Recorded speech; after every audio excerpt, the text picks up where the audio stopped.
charm, beguile, coax everybody into that place that they come back into the executive.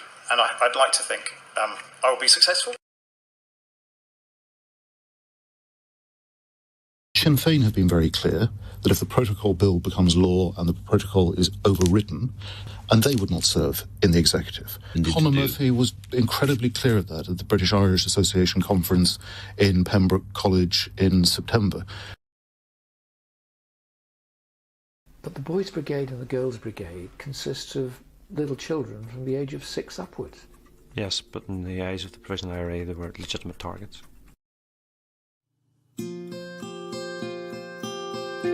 Hello, darkness, my old friend. I've come to talk with you again, because a vision softly creeping left its seeds while I was sleeping, and the vision that was planted in my brain still remains within the sound of silence. In restless dreams I walked alone, narrow streets of cobblestone, neath the halo of a street lamp. I turned my collar to the cold and damp, when my eyes were stabbed by the flash of a neon light that split the night and touched the sound of silence. And in the naked light I saw 10,000 people, maybe more,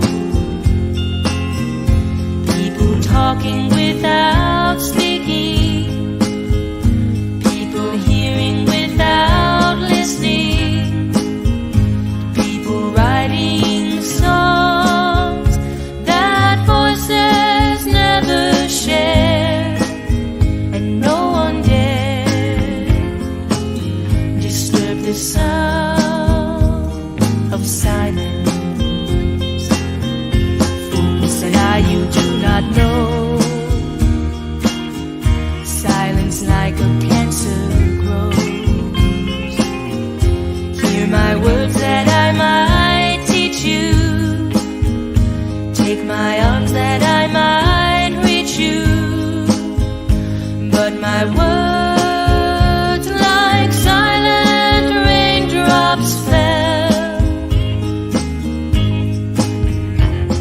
and echoed in the wells of silence. And the people bowed and prayed to the neon god they made, and the sign flashed out its warning in the words that it was for me. And the sign said the words of the prophets are written on the subway walls and tenement halls, and whispered in the sounds of silence.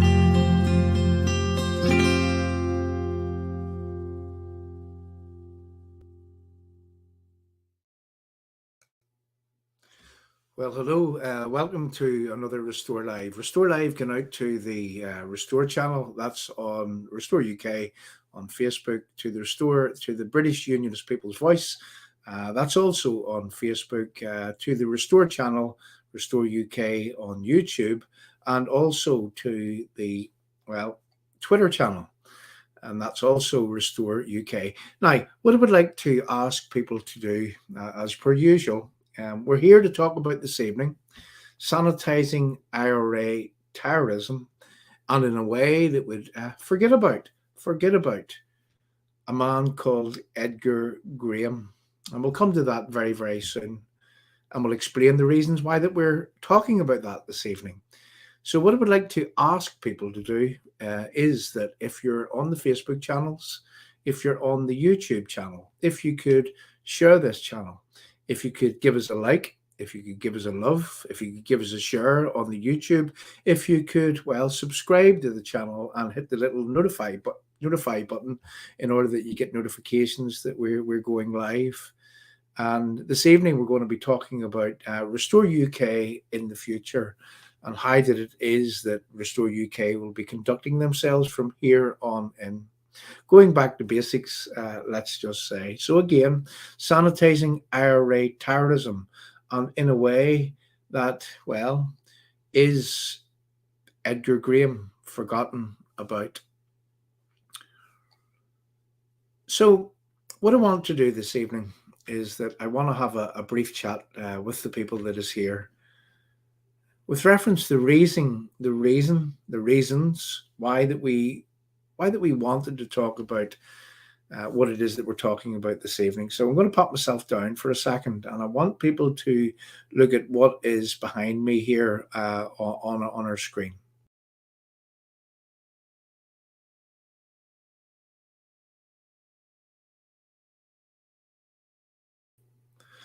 Queen's University of Belfast, University Square, sanitising IRA terrorism, and in a way that would forget, erase from history, as if that, well, the man didn't exist, the man called Edgar Graham.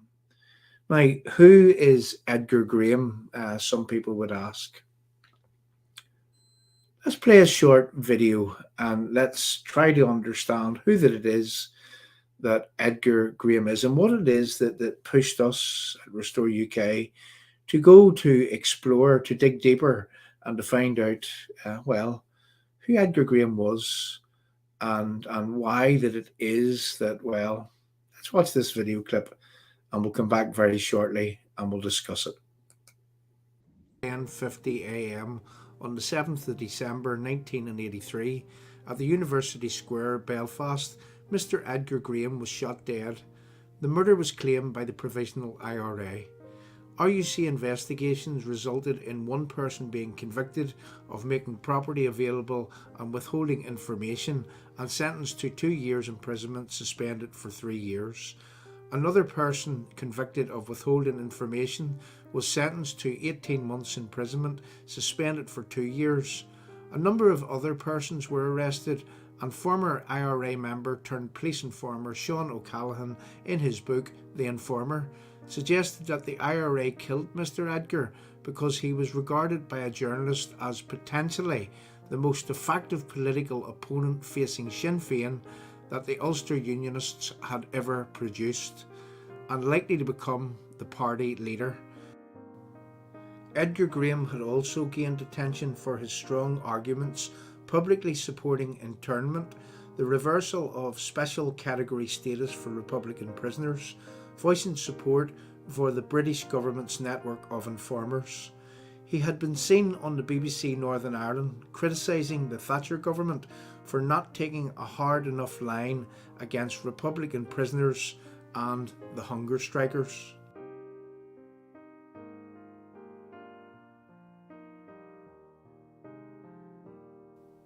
Today, in April 2023, the memory of law lecturer Edgar Graham's attendance at Queen's University, his place of work where he was gunned down by IRA terrorists, amounts to all traces of Mr. Graham's murder having been hidden, covered up as if it never happened. Conspicuous on a wall outside a small room upstairs and a back corridor is a small wall plaque with the inscription, "This room was funded by a generous gift from the Edgar Graham Memorial Fund."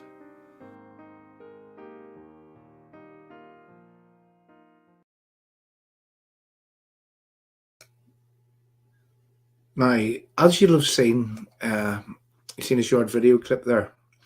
You've seen a short video clip of well, we went to Queen's University on Saturday. And what drove me to go to Queen's University on Saturday was this little video clip. We need to set things out in the proper way, and we'll talk as we go. So here we go with another short video clip. Guinness. along with Gerry Adams, will be remembered for the courage and leadership they showed in persuading the Republican movement for peace. So now that you've seen that little video clip of Chris Heaton-Harris, our Secretary of State for Northern Ireland, glorifying the arsonists as if they are leaders of the fire brigade, glorifying them as champions of the peace.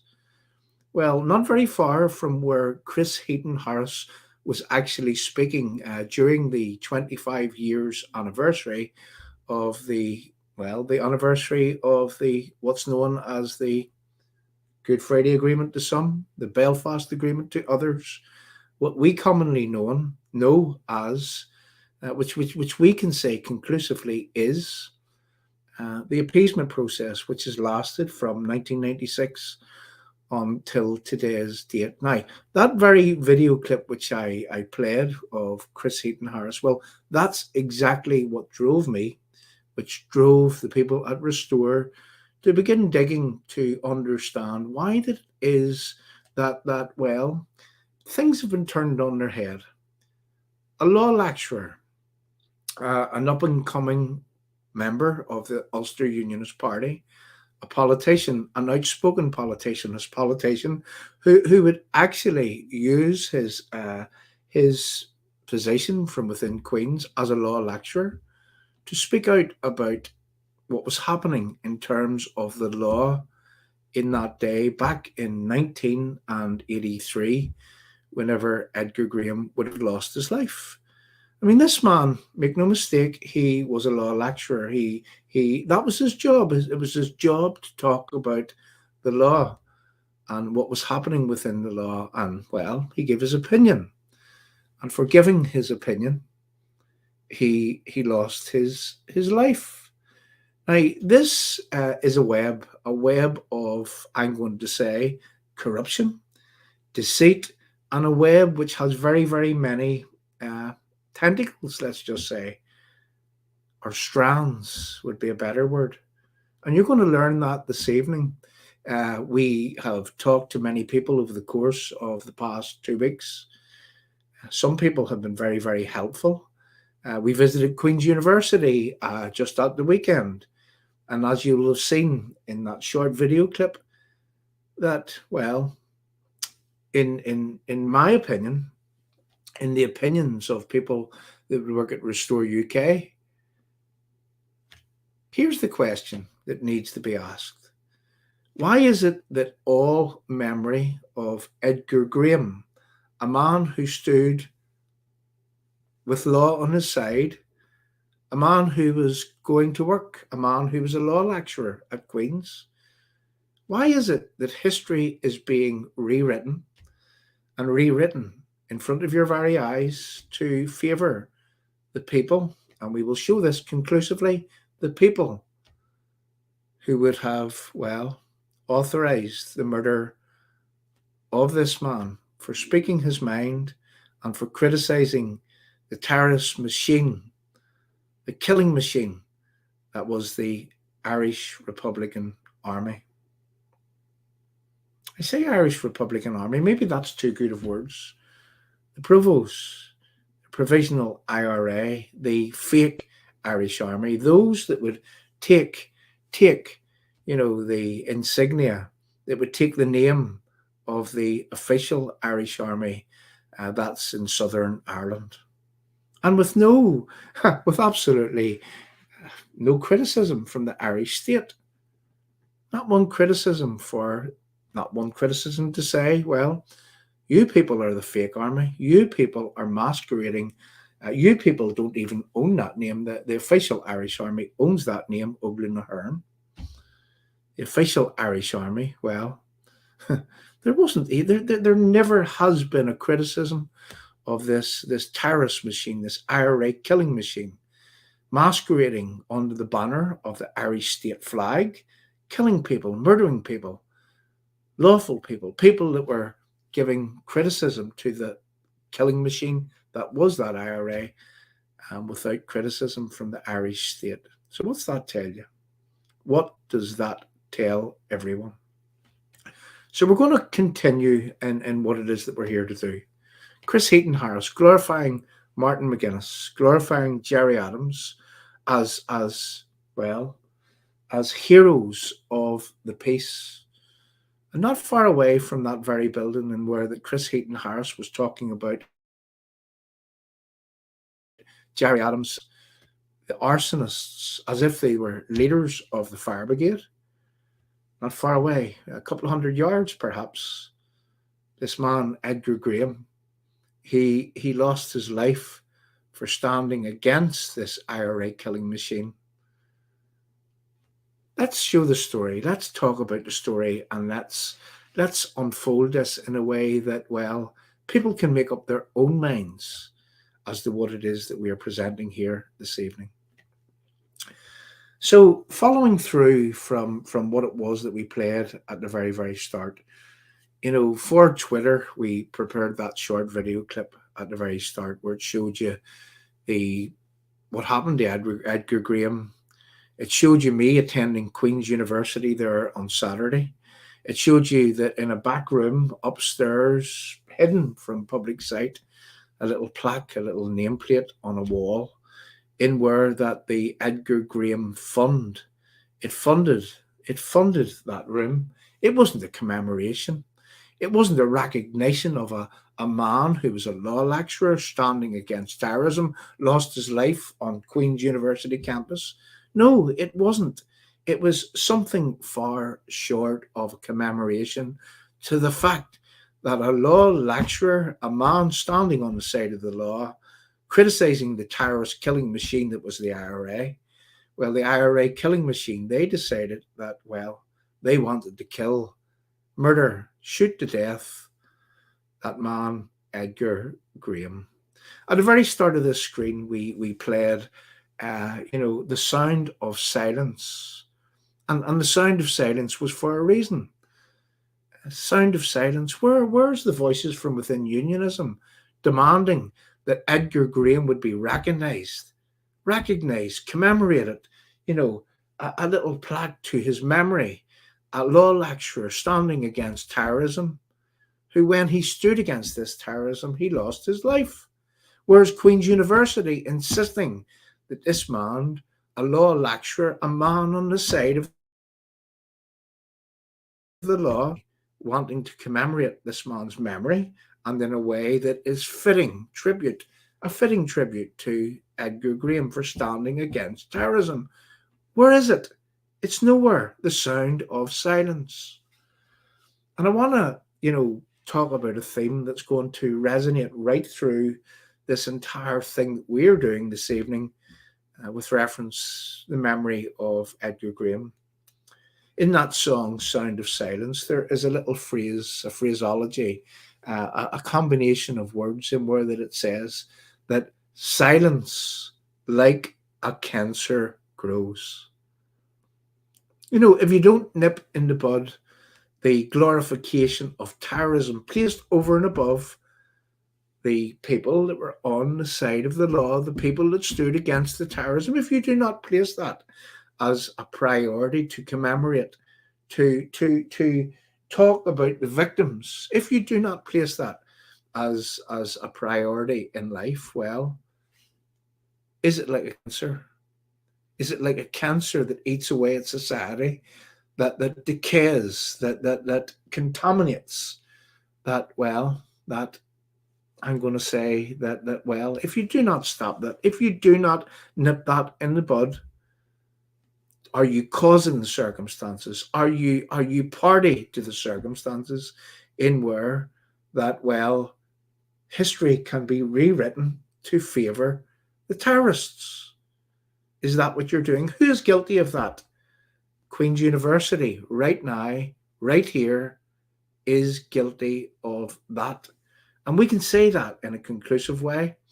And let's actually show yet again why that we can say that Queen's University is guilty of facilitating the rewriting of history to favour IRA terrorism. And ask yourself the question, why? Why are Queen's University facilitating the rewriting of history to facilitate the terrorism? And that we will come to on this very screen this evening.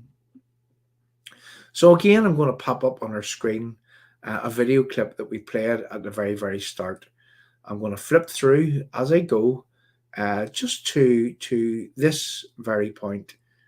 And well, let's play that. Let's play the entire video clip so that we lay out in a conclusive way that, well, Queen's University, number one, is guilty. Who else is guilty of permitting the rewriting of history in favour of IRA terrorism, IRA terrorists, and in a way that would add insult to the injury to the victims that the IRA killing machine created? Here we go. 10:50 a.m. on the 7th of December 1983 at the University Square, Belfast, Mr. Edgar Graham was shot dead. The murder was claimed by the Provisional IRA. RUC investigations resulted in one person being convicted of making property available and withholding information and sentenced to 2 years imprisonment, suspended for 3 years. Another person convicted of withholding information was sentenced to 18 months imprisonment, suspended for 2 years. A number of other persons were arrested, and former IRA member turned police informer Sean O'Callaghan, in his book The Informer, suggested that the IRA killed Mr. Edgar because he was regarded by a journalist as potentially the most effective political opponent facing Sinn Féin that the Ulster Unionists had ever produced, and likely to become the party leader. Edgar Graham had also gained attention for his strong arguments publicly supporting internment, the reversal of special category status for Republican prisoners, voicing support for the British government's network of informers. He had been seen on the BBC Northern Ireland criticising the Thatcher government for not taking a hard enough line against Republican prisoners and the hunger strikers. So Edgar Graham, law lecturer, member of the Ulster Unionist Party, murdered by IRA terrorists on the 7th of December in 1993. Let's for a moment talk about what it was that Edgar Graham was criticising and why that it was that Edgar Graham lost his life. Well, you see, the informer Sean O'Callaghan, he wrote in his book that the IRA feared Edgar Graham. He was an up-and-coming member of the unionist community, the Ulster Unionist Party at the time in 1993, whenever that he lost his life. And there were several people in and around that time that also lost their lives, that this very murder, that this very killing machine that murdered this man, well, that we can link and that we will be linking within the coming days, within the coming weeks here at Restore UK. And we'll be doing this under the banner of Forgotten Voices Media Production. So whenever that we scratch the surface and we learn about Edgar Graham, well, that some would say, well, from the Sean O'Callaghan book, he said that the IRA feared him. And I can remember interviewing a man called Billy Dixon, a man from the village area of Belfast. And, you know, Billy was an outspoken man, a man that would have joined the DUP way back in the early 70s. And Billy also was attacked by the same Republican killing machine, trying to eradicate Billy because Billy had a voice, because Billy could actually talk, because Billy could literally, well, he could conduct himself in a way that he could explain things. And Republicans, well, they had a strategy back from understanding what, say, for example, Billy Dixon was saying, and what happened to Edgar Graham, and what happened to the Reverend Robert Bradford of that day within a very short period between Edgar Graham and Mr. Bradford. But you see, the IRA killing machine were involved in a strategy to eradicate, to wipe out anyone from within unionism that could have actually stood up against them, that could have used their weapons of words to explain what the IRA killing machine was. So that was the strategy of that day. Edgar Graham, law lecturer, member of the Ulster Unionist Party, murdered by IRA terrorists on the 7th of December in 1993. So we're going to play on so that people understands what it is that we're actually aiming at this evening.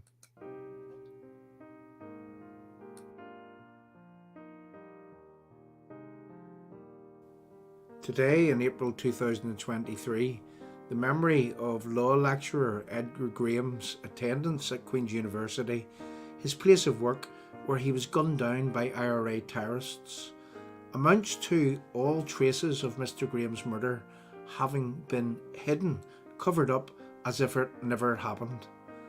Conspicuous on a wall outside a small room upstairs and a back.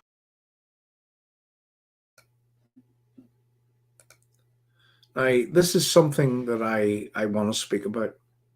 Whilst visiting Queen's University on Saturday and having been granted access, having been taken to this very spot, my interpretation of this little plaque on a wall is, and I'm going to pop this up for 2 seconds. It says that this room was funded by generous gift from the Edgar Graham Memorial Fund. I'll say that again. This room was funded by a generous gift from the Edgar Graham Memorial Fund. Now, I want to say here and now that little plaque on a wall is the only memory of Edgar Graham from within Queen's University.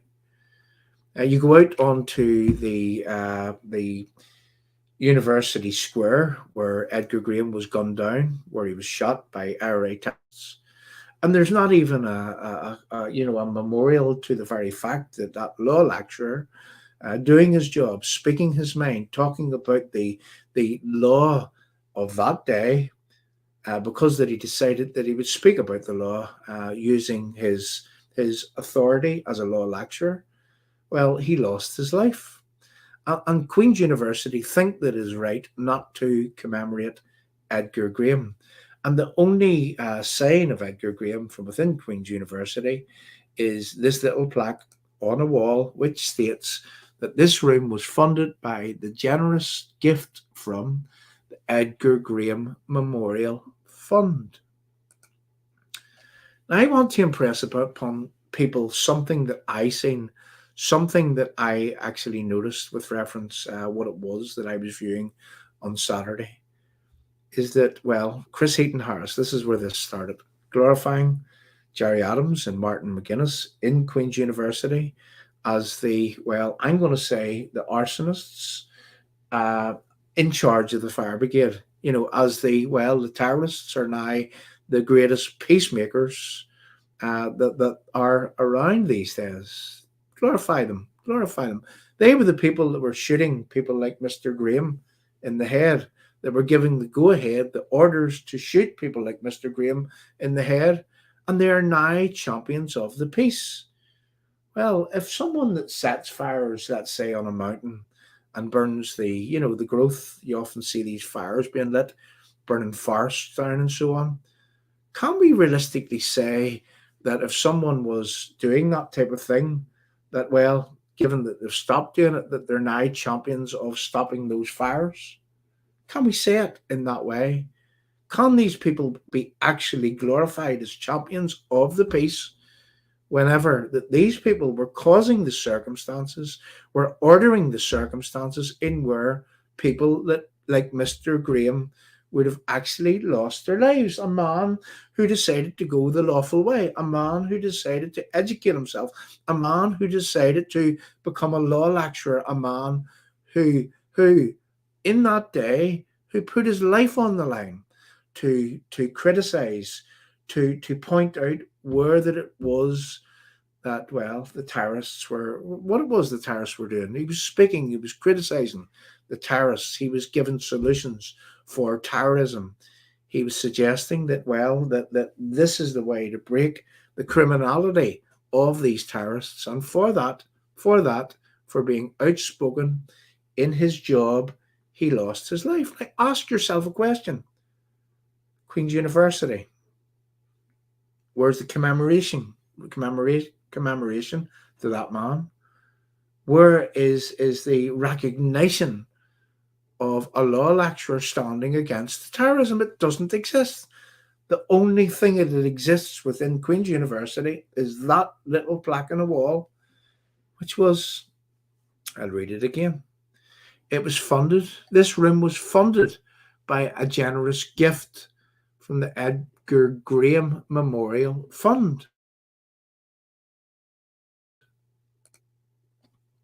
This room was funded. This room isn't in commemoration or in recognition or as a memorial to a law lecturer who stood against criminality, who stood against terrorism, who used his voice as a law lecturer to suggest how to deal with terrorism.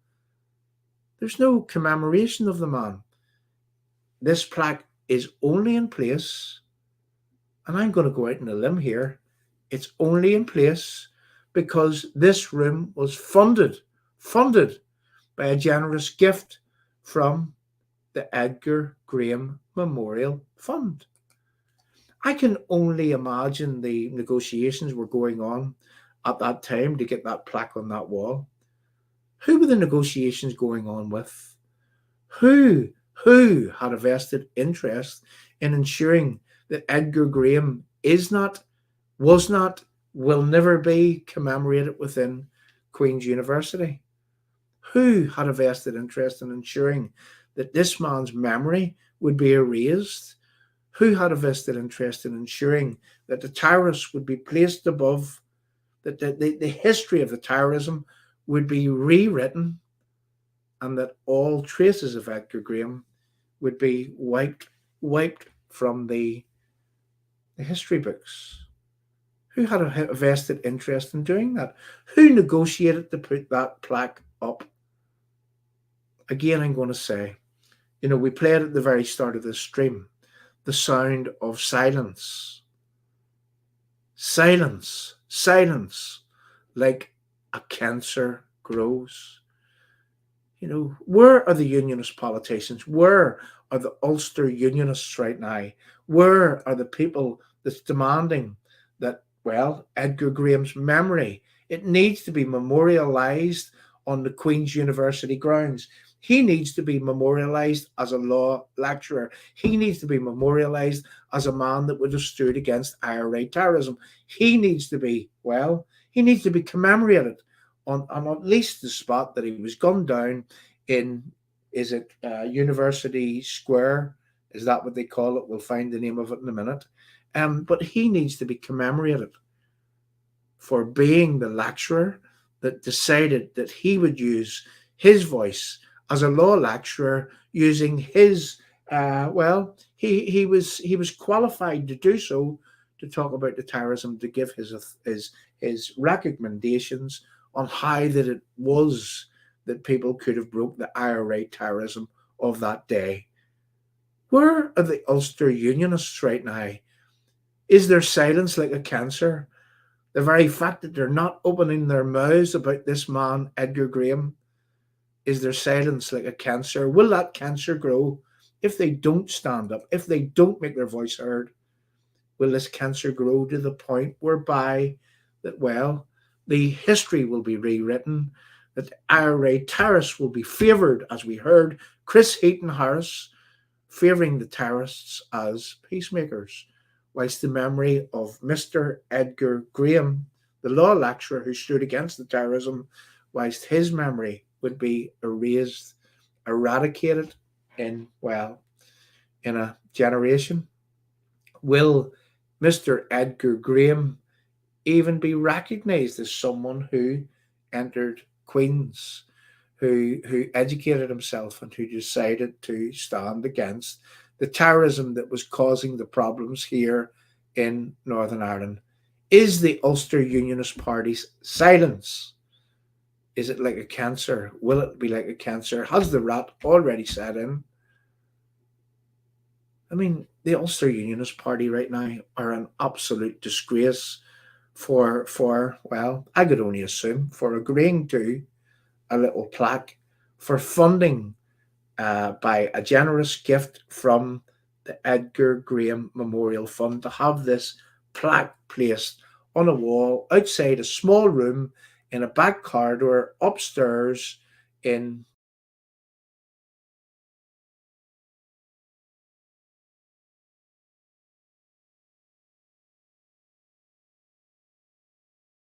you got to excuse me, I done that myself.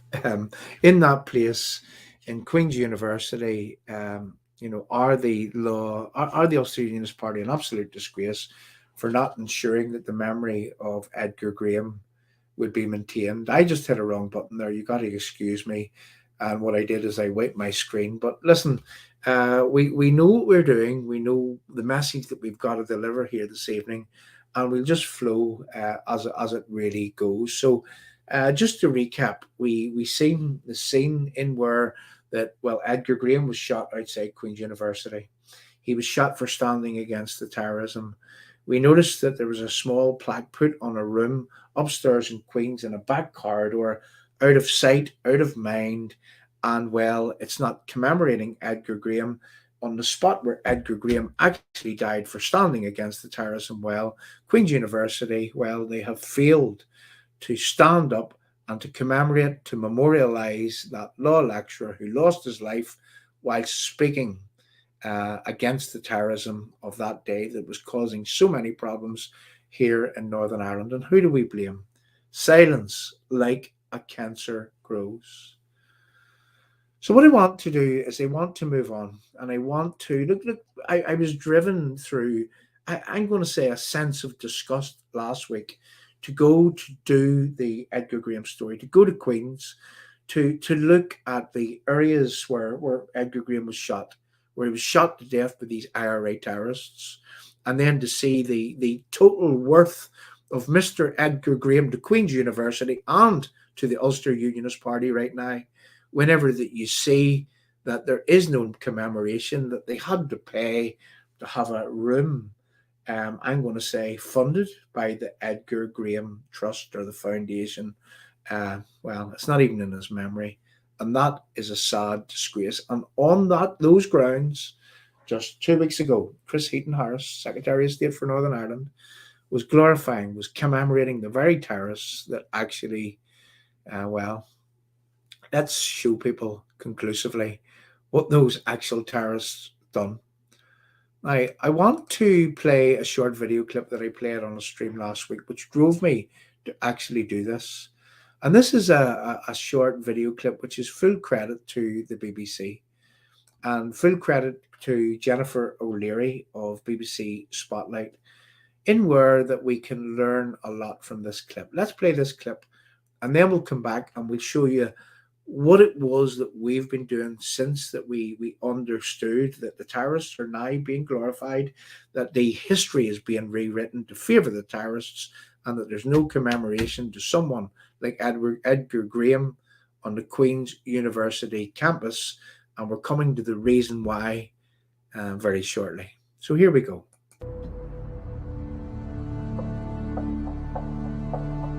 Intelligence could not provide a legal basis for killing suspects. Nor, as it turned out, could it be relied upon to stand up in court as evidence. In the 1980s, the IRA faced a major problem when hundreds of suspects were arrested and effectively interned. The police were acting on information from insiders they referred to as converted terrorists.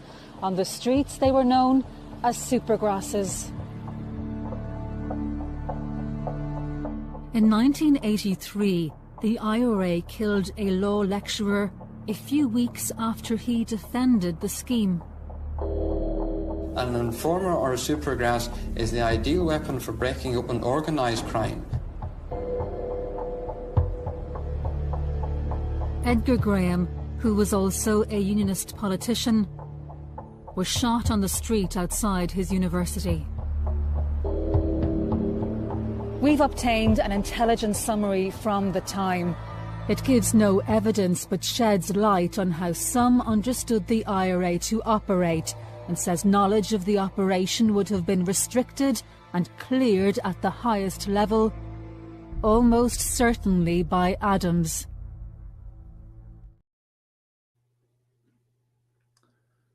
Well, the Jennifer O'Leary clip on the murder of Edgar Graham, that's exactly what drove us to do what we did. Whenever that we heard Chris Heaton Harris glorify the Mr. McGuinness and Mr. Adams of Queen's University, well, we thought about looking at the murder of Edgar Graham to see how that it was that Mr. Graham was being treated. And I didn't know until Saturday, until that some sources that we have, we were able to gain access to the Queen's University, where that little room is, and we were able to be shown the plaque on the wall. And then what we did is that we visited the actual murder site, and we gathered some information, and we talked to various people about the murder of Edgar Graham. So what I want to do right now is that I want to read something that we've gained in what it was that we were doing over the course of since last week, since we first talked about Edgar Graham and the glorification of Gerry Adams and Martin McGuinness. And as you will have heard, Jennifer O'Leary, BBC Spotlight, suggesting that, well, the murder of Edgar Graham was almost certainly cleared at the top of the IRA by a man called Adams. A man called Adams.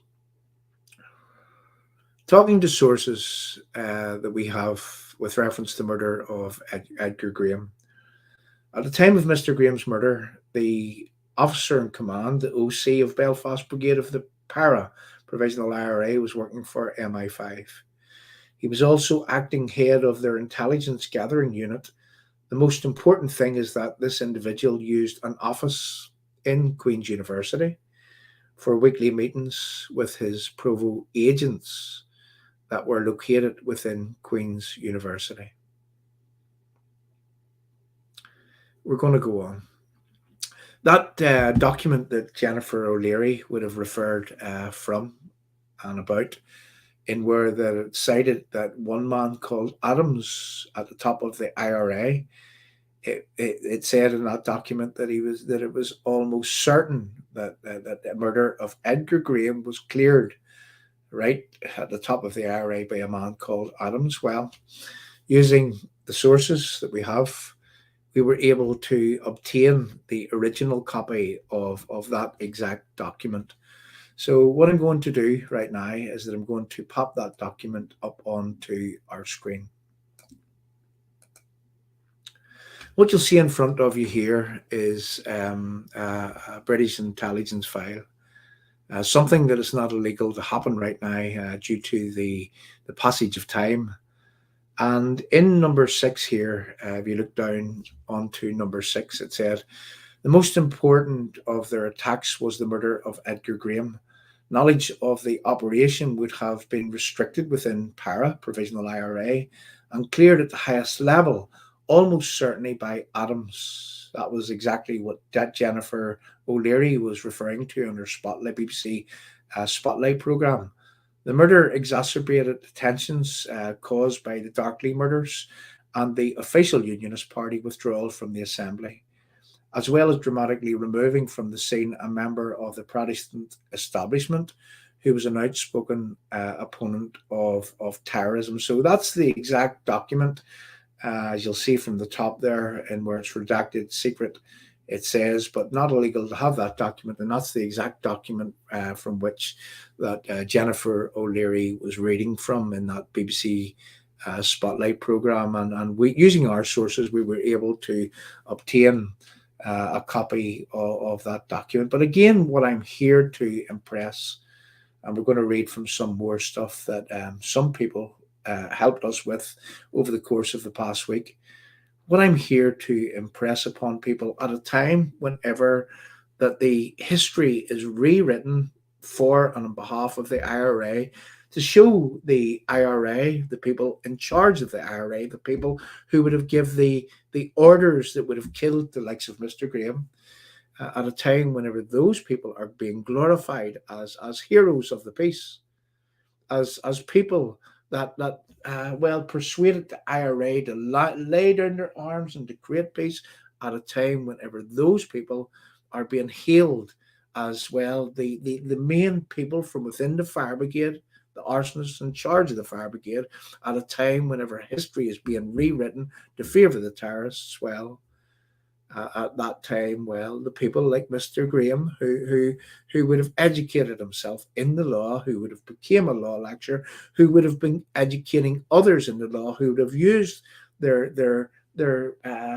gained experience, their professionalism to criticize the IRA killing machine at a time whenever the likes of Mr. Graham would criticize the IRA. Well, it so happens that his history is being eradicated, is being whitewashed, is being removed. And I hope that we have shown that in a very, very conclusive way. Silence. Where is the people from within unionism demanding a commemoration, something that commemorates the very fact that that law lecturer stood up against terrorism? Where are the unionists? Where is Doug Beattie right now, the leader of the Ulster Unionist Party, demanding that Edgar Graham would be commemorated, that the terrorists should not be glorified, they should not have their history rewritten to be the good guys? You know, where's the Ulster Unionist Party right now? Where are people demanding that Edgar Graham was worth more, absolutely more, than the terrorists who are being glorified from within Queen's University today in 2023? Last week, 2 weeks ago, commemorating the anniversary, the 25th anniversary of the so-called peace process, where the terrorists are now, they are the peacemakers, with no mention of Mr. Edgar Graham, who stood up against the terrorists, who criticised the terrorists, who gave his opinion, his professional opinion, on how to deal with the terrorists. Where's the commemoration to Mr. Edgar Graham? Where's Doug Beattie demanding that Mr. Edgar Graham would be commemorated in the way that he duly deserves? I want to read from some information that, again, that we have received whenever that we put the feelers out, whenever we talk to people, sources that we have, people that would have given us the very document that the BBC would have had. Whenever that we talk to these people, we like, again, I as a person, I'm in despair as to, well, as to the depths that society has plunged, glorifying the people that were doing the wrong over and above the people that would have stood against them. I want to read from something that I put together last evening. And, you know, at the start, whenever I played a short video clip talking about the very fact that the only thing that we can find within Queen's University, which actually even recognizes Edgar Graham, was the very fact that his foundation, his fund, funded a room to be, well, it funded a room. That's all it says. This room is funded by the Edgar Graham Fund. It's not a commemoration, not one bit of a commemoration. And I actually wrote something last night whenever I was putting that little video together.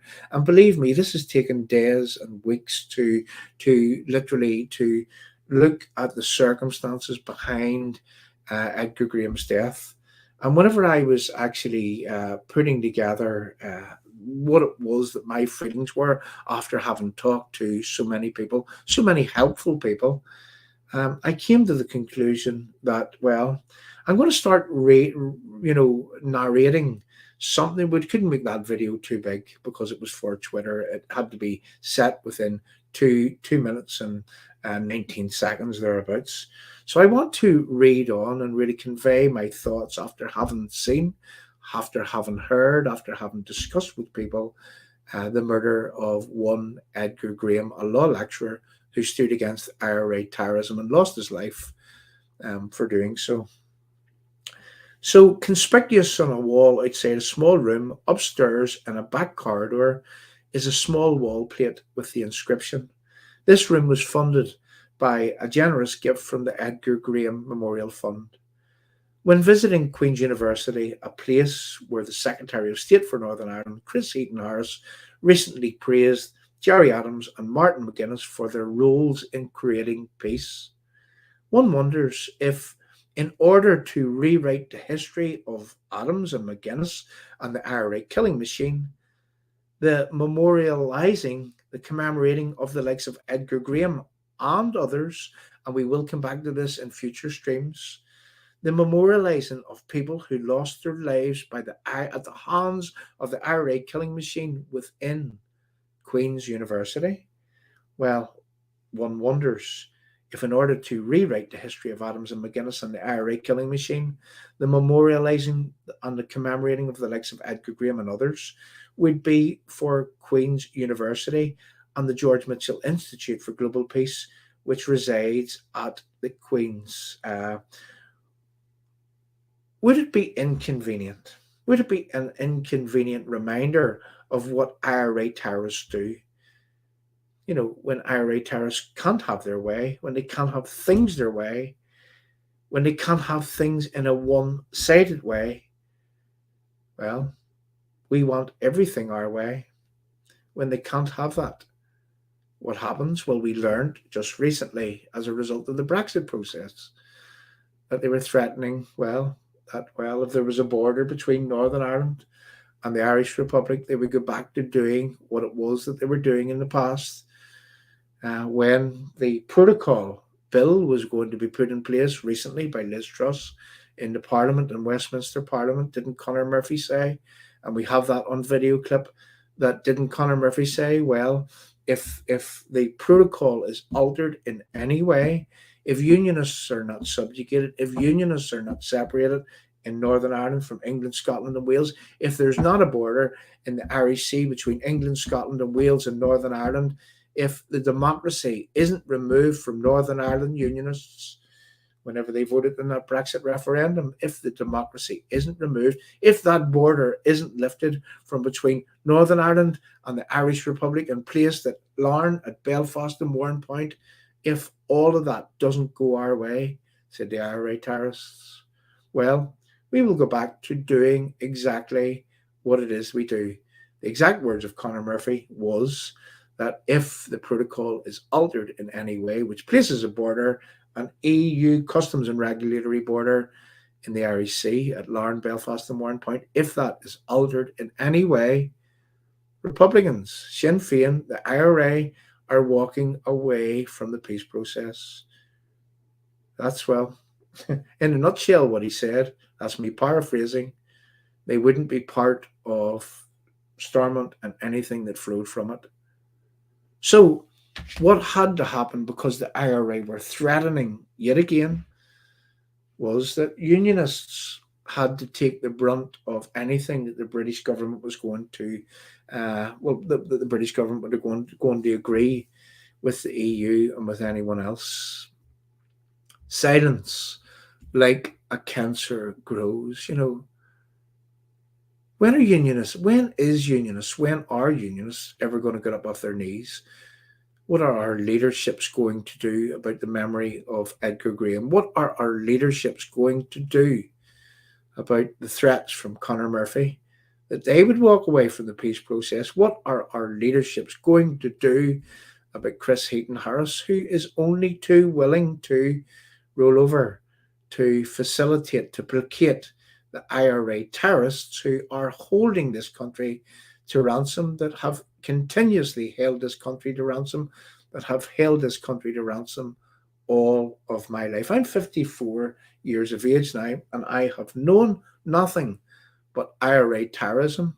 It may not be physical, they may not be going out and shooting people right now, but it is certainly cultural, and it is psychological, and it is aimed at ensuring that unionists are removed from their brothers and sisters in England, Scotland and Wales. Are we going to stay silent about this? Is our leaderships going to stay silent with reference to this? Do they understand that, well, when they're silent, that silence, if the IRA aggressions are not nipped in the bud, do they not understand that silence, like a cancer, grows? Do they not understand that? Let's read a couple of things that the IRA have done, that they have negotiated, that they have bagged, that they have gained over and above what unionism has gained in Northern Ireland. And I'm going to ask the question again, that because our leaderships are not willing to speak out about these things, they're willing to forget about these things, has that silence of our leaders, has it, like a cancer, has it grown? Has it grown to the point whereby that the rot has actually set in to the entire United Kingdom? Are our unionist leaders responsible for, well, not standing up for the memory of Edgar Graham, to the point whereby that Edgar Graham's memory is a plaque on a wall in a back room upstairs, hidden from plain sight, in where that his fund, the Edgar Graham Fund, had to fund a room to get the name Edgar Graham on a wall within Queen's. And at a time whenever IRA terrorism is well accepted, that is glorified, that is hailed as the peacemakers, yet Edgar Graham's memory is lost, is forgotten, is not memorialized, and well, that facilitated by unionists? Is that facilitated by Doug Beattie and the Ulster Unionist Party, who should have a vested interest in ensuring that that law lecturer who stood against terrorism in 1983, well, that his memory would live on for future generations? You know, whenever I look at how this man's memory is being treated, it makes me ashamed to be a unionist. If that's what unionist leaders are guilty of, not standing up for the right thing, permitting, well, creating the silence, facilitating the circumstances in where one man's memory, a rising star of the Ulster Unionist Party, in where that his memory is lost and drowned out by the glorification, by the rewriting of history of IRA terrorism. You know, are the arsonists now being hailed as champions of the fire brigade? So I want to read something else, and again, this is through our explorations over the past week, in where that we ask people to cite, to suggest things that the IRA have got, that the IRA killing machine have been, well, plied with, and yet unionists, well, they remain silent. They don't stand up against, they don't draw the line, they don't suggest that, well, this is wrong, this is completely wrong. You know, I'm thinking of the words of a song in where, well, the dice is loaded and the good guys are actually losing. So here we go. Silence like a cancer grows. The definition of a victim. The definition of a victim.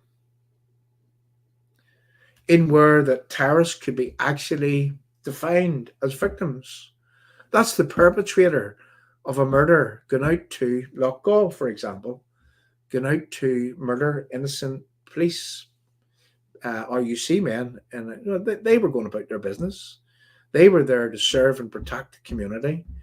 And the IRA killing machine, the terrorists, they decide to go and, well, murder, to kill those people in that police station. Are they victims, or are they terrorists? Are they the people that is holding this country to ransom, or are they heroes of the peace? Silence, like a cancer, it grows. And whilst our politicians don't stand against the definition of a victim, whilst they don't insist that terrorists cannot have equivalence to the people that they killed, whilst they don't stand out against this, whilst they pay lip service to it and they let it drop, well, what happens? Like a cancer, does it eat away at I'm going to say what the law should be doing, what the system should be doing is never permitting someone who went out to murder someone to be a victim. to have equivalence with those that they went out to murder? You know, is this the destruction of the fabric of society? Is this what this is? Cancer. Well, silence. Our unionist politicians silence like a cancer grows. Illegal IRA memorials. Illegal. No planning permission. All over this province, glorifying the very people that murdered your nearest and dearest. That, well, they weren't on the side of the law. Whilst those memorials are there, no mention, no memorialization, no commemoration of a law lecturer, Edgar Graham, who stood against the IRA killing machine and who lost his life for doing so. No commemoration by Queen's University, no insisting by the Ulster Unionist Party that Edgar Graham's life was worth more than that. And at the same time, the illegal IRA memorials all over this country, glorifying, commemorating the people who would be child murderers, who would be child abusers. Let's take an example. Michelle Bird, Shanklebon, October the 23rd, 1993. Sean Kelly, the man who, along with Thomas Begley, who took the instructions from the IRA killing machine in Ardoyne, who went out to murder those innocent people in the Shankill Road in Belfast that Saturday afternoon.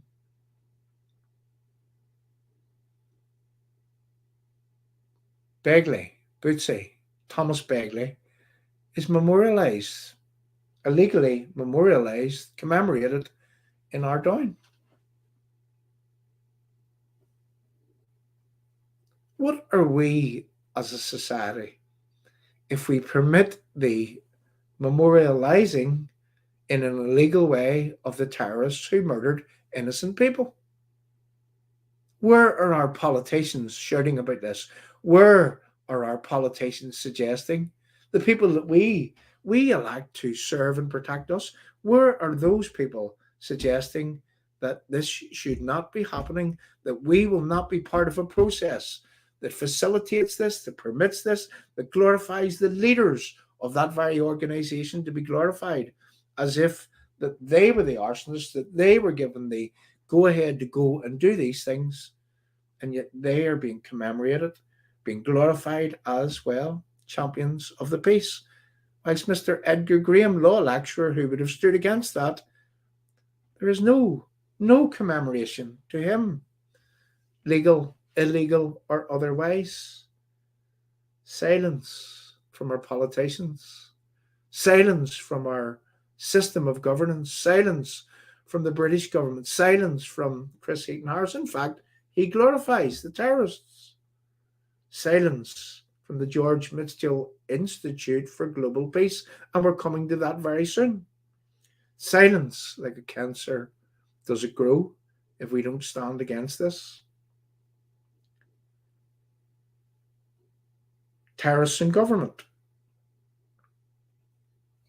still using their office to, well, what was it Michelle O'Neill said? Breaking the ministerial code, in my honest opinion. And if it doesn't break the ministerial code to suggest that there was no alternative to Michelle Bird, young Michelle, a little child, losing her life at the hands of IRA terrorism, there was no alternative to that. And if that isn't against the ministerial code, who wrote the ministerial code?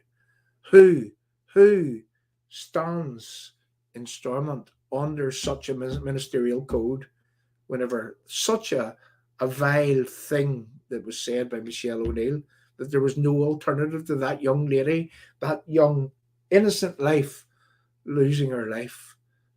If there was no alternative to that, if that isn't against the ministerial code, well, then the ministerial code is wrong. Silence from our politicians, the Justice Minister, Naomi Long. Silence from the Alliance Party. Silence from the SDLP. Silence from the Ulster Unionist Party. Silence from the DUP, paying lip service to these things. Silence. Is their silence like a cancer? Does it grow? Does it transform society to something, well, which doesn't represent what stability should look like, which doesn't represent a normal society?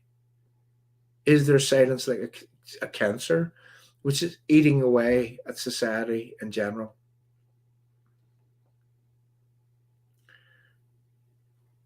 Convicted terrorists on the policing board.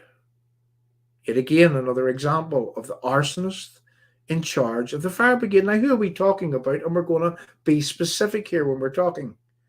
Jerry Kelly, a man who runs around this country glorifying the time when he broke out of the maze. A prison officer lost his life, shot in the head, in that very breakout. Did Jerry Kelly murder that man? Some suggest that he did. Was he party to that murder? Of course he was. And yet he glorifies the loss of life. Another man who was out doing his job, incarcerating these people for the murder of your fellow citizens. A man that loses his life. How insensitive are we? How insensitive has our system become if Jerry Kelly is on the policing board, permitted to glorify what it was that he'd done in the past? No alternative, says Michelle O'Neill. And yet the memory of that prison guard who lost his life in that breakout, well, that's as if, like Edgar Graham, he doesn't matter. You know, I could go on all night here. I'll go for another 20 minutes. But we could go on talking about this. And I hope that people understand what it is that we're talking about here. I hope people understand that how corrupt the system of governance has become. And I'm going to say a thing which drove me to talk about Edgar Graham and the circumstances surrounding Edgar Graham. You know, if you contaminate the law, if you change the law, if you permit the circumstances in where that prisoners walk free, that people that murdered people walk free from jail, you know, if you, as per the Belfast Good Friday Agreement, if you let the prisoners out of jail, and well, have they disassociated themselves from the terrorism which they created? They're out on their license. Have they apologized for the hurt and the harm that they have created within this society? Have they apologized for that? If you do that, are you actually contaminating? Are you contaminating? Are you I'm going to say, are you infesting? Are you causing the circumstances in where that you get the breakdown of law and order? Now, what am I speaking about? Let me explain. Is that, well, the terrorists are out of jail. The IRA killing machine is out of jail. There was no apologies for what it was that they were doing. In fact, one of their leaders, Michelle O'Neill, said that there was no alternative to young Michelle Baird losing her life on the 23rd of October in 1993. You know, they're not sorry for what they've done. They're adding insult to the injury to the victims that they have already created. And in fact, I just right now have thought of a little video clip that I want to play. That's what I want to do. And just bear with me for a second, because I want to aim to show people how vile this terrorism is whenever that adds insult to the injury to the victims that they have already created. People, before that, when I start look for this video clip, give us a like, give us a love, give us a share, leave your messages on the live chat. You know, please do.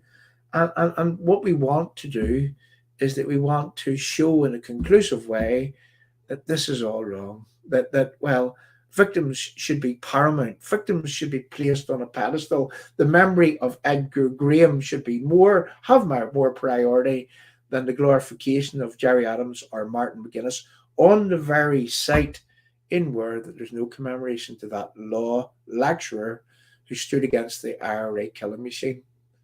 You know, the what should be of paramount importance is victims of the terrorism, and what have we become as a society if that we place on a pedestal terrorism and the terrorists and the people who cause these problems, and that's no matter what side of the community that you come from.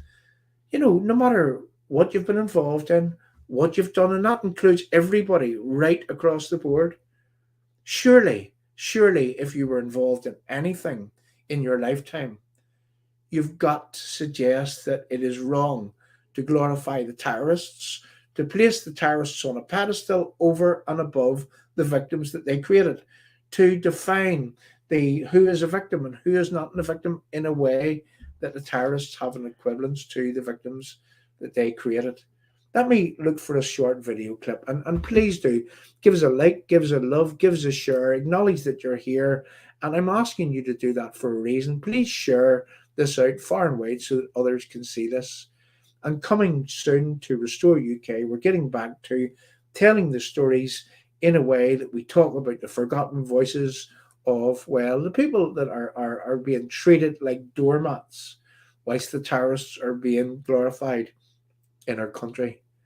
So I'm looking for a short video clip, and you know it'll come fairly quick here on our screen. So here we go. What I want to do is that I want to play this, and I want to play this because this typifies what is going on in our country today. Here we go.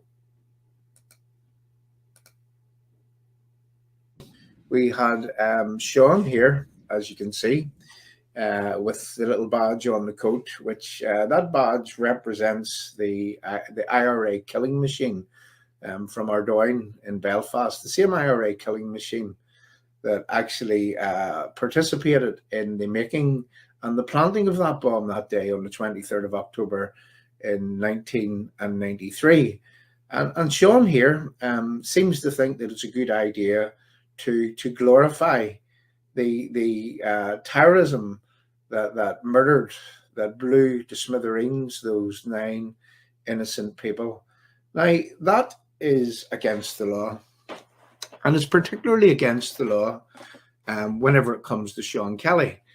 And yet Sean seems to have I don't know how many lives he has, because you know this is consistent with Sean, whereby that he constantly and he consistently glorifies this terrorist organization. Now, well, why do we talk about this? Whenever that we weigh up that there are victims of Sean and that guy Thomas Begley and the IRA killing machine who sent them out to blow the people up on the Shankill Road that day, whenever there are living victims, we've got to really think about, do we live in a society which permits Sean here to rub salt into the wounds of the living victims that he has left?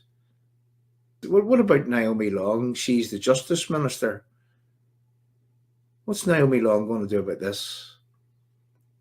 What's the Chief Constable of the PSNI going to do about this? Because that badge on Sean Kelly's coat, it represents the same IRA killing machine that murdered those 9 innocent people on the Shankill Road on the 23rd of October in 1993. So there's a typical example of what's permitted to happen, is that Sean Kelly, out in license, permitted to glorify IRA terrorism, walking around just a few months ago with a badge on his coat which glorifies the IRA killing machine that orchestrated the bomb on the Shankill Road on the 23rd of October in 1993, which instructed Sean Kelly and Thomas Begley and whoever was driving that car to go to the Shankill Road to place a bomb in a place in where the innocent men, women and children actually lost their lives. And yet Sean Kelly's license isn't revoked. That's down to our Secretary of State. You see, are we so hell-bent on creating the circumstances in where that these people are placed on such a pedestal over and above their victims that we have corrupted every single premise of what law is meant to be. Now, here's what I'm going to say here. The premise of the law is this, that everyone should be subject to, and equal under the same law. And that's no matter who you are. If you break the law, if you're out under license, if you've murdered someone, if you've been let out of jail as a result of the Belfast Agreement, well, you're out under license. And the license would suggest that you're not allowed to be with or anywhere near or glorifying or participating in terrorism, most specifically the IRA terrorist machine that you went to jail for and on behalf of. And whenever you glorify that terrorism, well, you should be lifted and placed back in jail. Simple. It's as simple as that. Now, Sean continuously glorifies the IRA killing machine, and yet Sean, and Sean's freedom and the not offending the IRA killing machine is placed paramount over and above the innocent victims. Everyone should be subject to and equal under the same law. Sean has a hierarchy of rights. The IRA killing machine have a hierarchy of rights. The victims do not matter. It is appeasing, it is facilitating, it is placating the IRA killing machine at all costs. And why? And this is the nub of the matter. This is the crux of the matter. Just in case that they go back as per what per what do you call that guy? Murphy. Can't remember his name. Murphy from down around in Uri Armagh. He was the finance minister. As per what it was, to have his brother's name in mind, Declan Murphy. What do you call him? Is it anyway? I forget his name. I don't know why I do. But you know, he said Connor Murphy. That's who I was looking for. You know, he said that if the protocol is changed or altered, then Sinn Féin were going to walk away from the peace process, and that's why unionists had to take the brunt of, having a border in the Irish Sea. They just have to threaten, and everything is turned on its head. Everybody is subject to and equal under the same law. No, not the case. IRA killing machine, IRA members, Queen's pardons, Tony Blair's on the run letters. These people have a hierarchy of rights. These people must be placated. These people must be facilitated. These people must be appeased at all costs. At all costs. At the cost of Edgar Graham, the man who was a law lecturer who stood up against them, can't be memorialised on Queen's University campus, whilst Jerry Adams and Martin McGuinness are glorified. Little Michelle Bird, who lost her life by the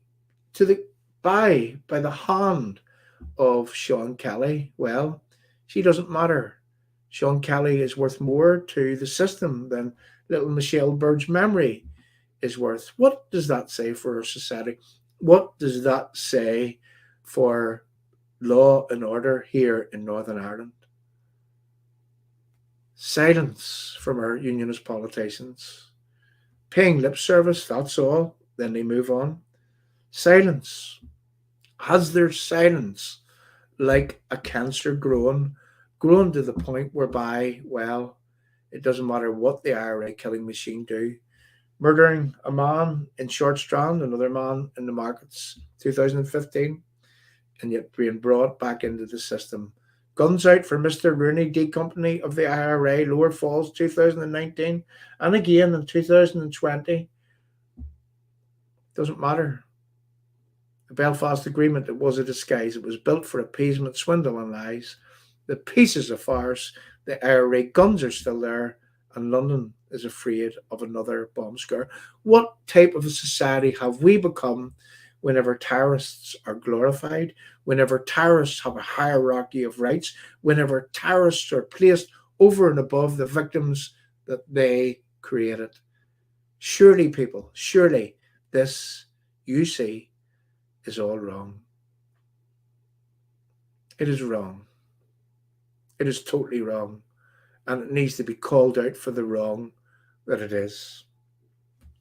I look at some more, I have a huge list of things that people are not speaking out against. Take for example the Irish government involved in Strand 1 in talks, negotiations, and agreements regarding ANI internal affairs and the system of governance. That was never agreed under the Belfast Agreement. The British government are they are the oversight over what happens here in Northern Ireland, given that Northern Ireland is part of the United Kingdom. And yet, in New Decade, New Deal, were not the Irish government invited to, participate in putting together a paper that was forced upon the DUP, in which the DUP accepted, in where that it created an Irish language commissioner. And that, my friends, still, that make no mistake, that is set to cause Northern Ireland huge problems in the very, very near future. I look down again. I'm just trying to look for, no customs checks, policing on the land border to prevent people, diesel, cigarettes, alcohol, smuggling. I have a huge list here. What we're going to do is we're going to make a stream of this very, very list. So what we did, as a result of what we were witnessing over the past few days, weeks, Chris Heaton Harris glorifying the Jerry Adams, Martin McGuinness, whilst that the memory of Edgar Graham was overlooked, was forgotten. Whilst that was happening, we talked to a lot of people. We dug deep. We spent long hours. 2:30 this morning, I finished. The morning before, 2:30 again, research, putting things together in preparation for this stream. And I have to say, I am totally, totally thankful, amazed, and honoured that people that I thought that wouldn't even talk to us, they came forward and they offered information to enable us to put together this stream and to follow up on what it is that we're talking about here this evening, with a strategy that we believe that the IRA had in place to eradicate unionists, up-and-coming unionists with talent, who were capable of standing against, toe-to-toe, using weapons of words with the IRA killing machine. And the IRA killing machine, according to sources, they actually feared that. So, people, again, I want to ask you, we're going to finish very shortly. We're not going to labour on what it is that we're here to do.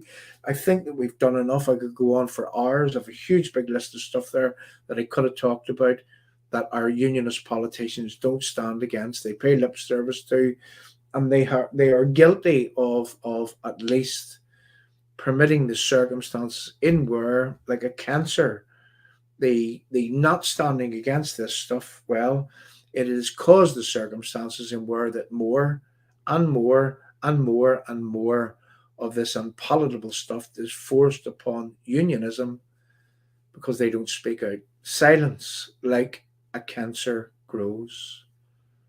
So I just want to now, I'm going to play another little video clip here. And I think that I have to play this little video clip because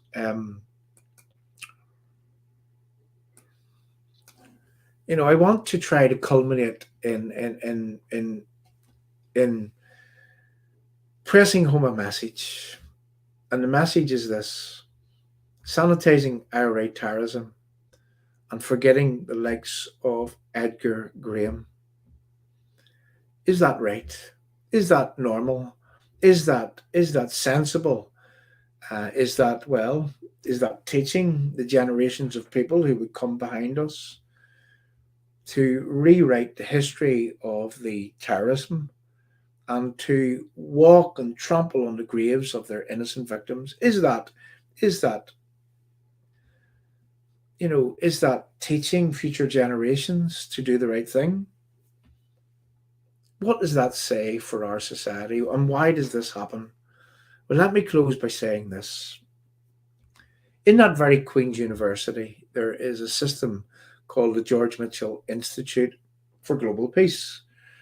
We note, whilst that we attended Queen's University on Saturday, just past there, that there is a memorial to the man, George Mitchell, uh, not far from where Edgar Graham actually lost his life, and where that Edgar Graham, he has to be suppressed, he has to be covered. The history of the IRA killing machine who killed him has to be rewritten, has to be literally covered up at all costs, whilst that the IRA terrorists are glorified in this so-called peace process as heroes of the peace. Whilst our own unionist politicians, they don't speak out against this. They don't, they don't say that we cannot be part of a process that permits a such thing to happen. So why is this happening within Queen's University? And we are going to be revisiting Queen's University again and again and again and again, because this evening we haven't even scratched the surface of what it is that's happening in Queen's University, why it is that the history is being rewritten, who that it is that has commandeered, quote unquote, Queen's University. How that it is that those people that have commandeered, that have bought and paid for Queen's University a long time ago, and we have the conclusive evidence of this, but these people are now permitted to, well, they're out and about around the world. They're given scholarships. These people are given scholarships as if that they are qualified to do so. These people were purchased into place within Queen's University. These people have Irish America in their thought processes. They want to advance Irishness in Northern Ireland. Whenever people would say that Queen's University has become a cold house for unionism, well, that's for another stream. We also are very aware that it wasn't only Edgar Graham that lost his life from within Queen's University, as I would have read at the start, that the officer in command, the OC of the IRA killing machine, at the time of Edgar Graham being murdered, he was holding meetings from within Queen's University with people in Queen's University who were hell-bent on, well, destroying Northern Ireland, Northern Ireland's place within the United Kingdom, and anyone that would have actually stood for that cause. And yet the silence of those that are meant to be unionists today, most especially today in 2023, well, that silence is actually deafening. So I want to close this evening by doing two things. I want to go to the live chat for a moment. We're going to be here at Restore UK.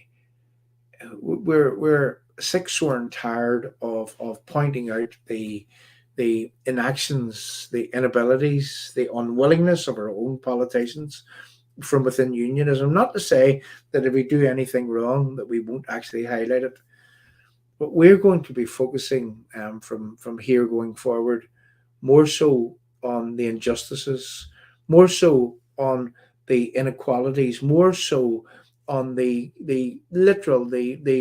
destruction of the fabric of society, in where the terrorism, those that created the problems, those that murdered people in the past, those that would have murdered children, well, they are being placed on a pedestal, whilst those that stood against them, their memories are being erased.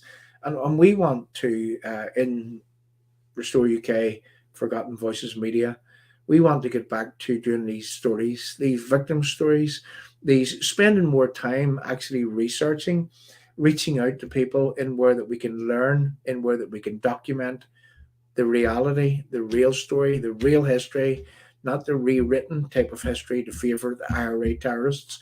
We want to be placing more of our time doing this type of thing. And I'm hoping that, a bit like the stories, the victim stories that we did in the past, I'm hoping that people can help us with our endeavours. And I have to say, just in researching the Edgar Graham story, well, I'm going to say I'm deeply honoured. I'm overwhelmed by the amount of support, the amount of information, the amount of people that would have came forward to help us with this Edgar Graham story. And coming very soon to, as a Forgotten Voices Media production, story of Robert Bradford, and how that it is that Edgar Graham and the murder of Edgar Graham was actually linked, and who that it is that is responsible for the strategy that seek to murder those that were capable of standing against the Republican movement, and who that it is that is actually rewriting the history to favour the terrorists that would do such a thing. Coming to, as a Forgotten Voices media production, to Restore UK very soon. Well, that story and the story of Queen's University and who that it is that's behind the suppressing of, the memory of Edgar Graham and anyone else who lost their lives to the IRA killing machine from within Queen's University.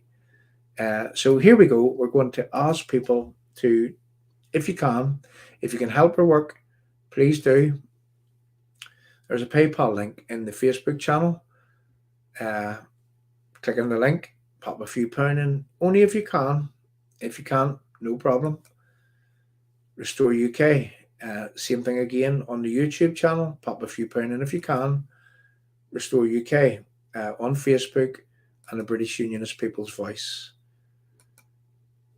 People, I hope that you enjoyed this evening. Please leave your messages in the live chat. I really don't want to get off this subject. I want to play us out with something as an attempt to, I'm going to say, from Restore UK, from Forgotten Voices Media. I want to really impress upon people with two short video clips as we play ourselves out who that it was that Edgar Graham was, who that it was that murdered Edgar Graham, why that it was that he was murdered, the very fact that our unionist politicians are not speaking out against it.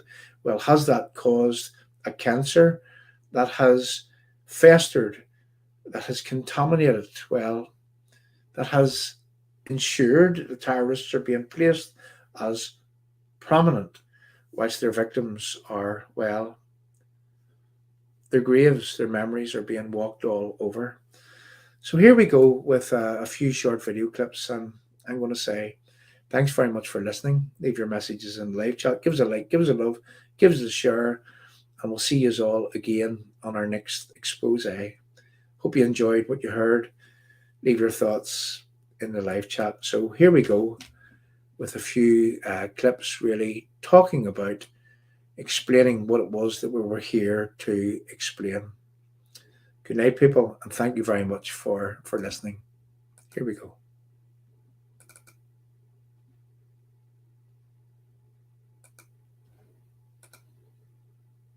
(10:50 a.m. on the 7th of December 1983 at the University Square, Belfast, Mr. Edgar Graham was shot dead. The murder was claimed by the Provisional IRA. RUC investigations resulted in one person being convicted of making property available and withholding information and sentenced to 2 years imprisonment, suspended for 3 years. Another person convicted of withholding information was sentenced to 18 months imprisonment, suspended for 2 years. A number of other persons were arrested, and former IRA member turned police informer Sean O'Callaghan, in his book The Informer, suggested that the IRA killed Mr. Edgar because he was regarded by a journalist as potentially the most effective political opponent facing Sinn Féin that the Ulster Unionists had ever produced, and likely to become the party leader. Edgar Graham had also gained attention for his strong arguments publicly supporting internment, the reversal of special category status for Republican prisoners, voicing support for the British government's network of informers. He had been seen on the BBC Northern Ireland criticising the Thatcher government for not taking a hard enough line against Republican prisoners and the hunger strikers.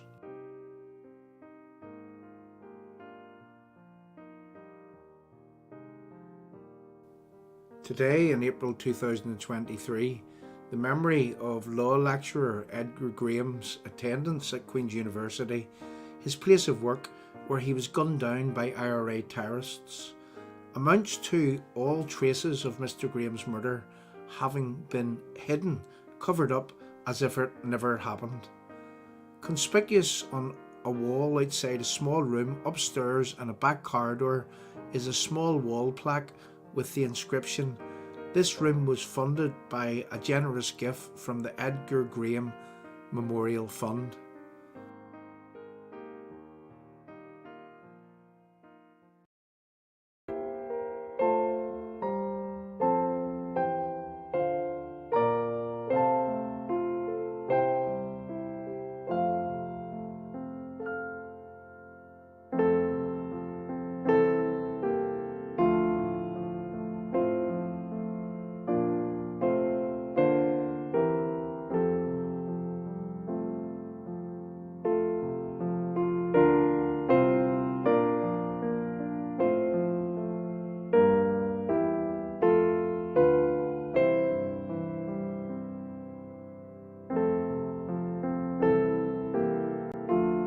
In 1983, the IRA killed a law lecturer, Edgar Graham, who was also a unionist politician, was shot on the street outside his university.